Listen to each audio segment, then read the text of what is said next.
waa dhacdo kale oo martisoori doono xeyndaabka cooska Engineer Yariso Stadium markii ay galabta ku haadamaan xulka gobolka Banaadir iyo maamul goboleedka Galmudug muddo 3 sano ah ayuu qaabilay malaayiin taageerayaal ah garoonka Engineer Yariso Stadium markii ay timaado tartankani kuma sii jirto sanadkan waa mid aad u taageero badan galabtana wuxuu diyaar u yahay inuu soo dhabeeyo taageerayaasha labada dhinac ee Galmudug iyo gobolka Banaadir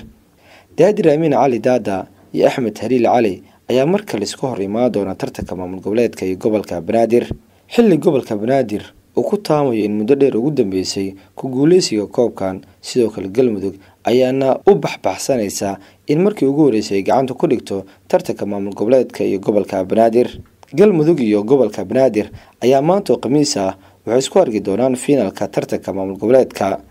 iyadoo la xasuusto in lagu daafuro tartanka waxayna markale nasiib u yeesheen inay dhamaadkay dheelaan maamul goboleedka Galmudug iyo gobolka Banaadir ayaa finalka wada dheeli doona waa laba xul oo aad ugu dhiban inay gaaraan heerkan marka loo eego tartankan gobolka Banaadir ayaa ugu dambeysay inay ku guuleystaan koobkan sanadii 2010 waxaana markaas la oran jiray tartanka gobolada xilligaas ay ku qaadeen magaalada Garowe ee maamul goboleedka Puntland waa kulan miisaaniyad weyn u leh labada xul tiyo jirto inay ballanqaadyo weyn ay ka haystaan madaxda labada dhinac taasoo kulanka ka dhigaysa mid dhadhan iyo xamaasad leh martigeliyaasha tartankan ee gobolka Banaadir ayaa diyaar garow xoogan u galeen kulankan kama dambeystii ay wajihi doonaan xulka Galmudug halka Galmudugna ay dardaaran weyn ka haystaan macallinkooda Axmed Haliil kaasoo ah toobaraha sanadkan taariikh wanaagsan u galay maamul goboleedka Galmudug markaan ka soo tagno dagaalka kulan ciyaareedkan Galmudug iyo Banaadir waxaa ku hoos doogan xifaaltanka Axmed Haliil iyo Daadir Amiin Cali Daada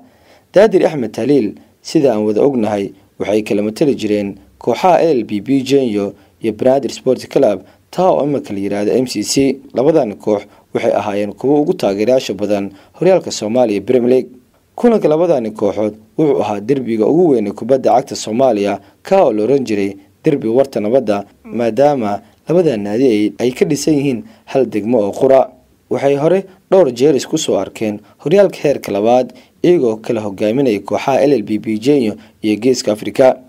kooxda Geeska Afrika waxaa majraa u hayay Daadir Amiin Cali Daada halka Jeyna uu watay Axmed Haliil tir 3 jeer horyaalka ay ku kulmeen 2 jeer waxaa badiyay Axmed Haliil halka kulan kalena ay barbarac ku kala baxeen laakiin rigoorayaal ayaa loogu adkaaday Axmed Haliil iyo xirtiisa Genyo waxaana ku adkaaday macallin Daadir Amiin Cali Daada taasoo keentay in Geeska Afrika ay ku guuleysato horyaalka heerka labaad halka Jeyna ay ku dhameysato kaalinta labaad ee kala sareynta horyaalka heerka labaad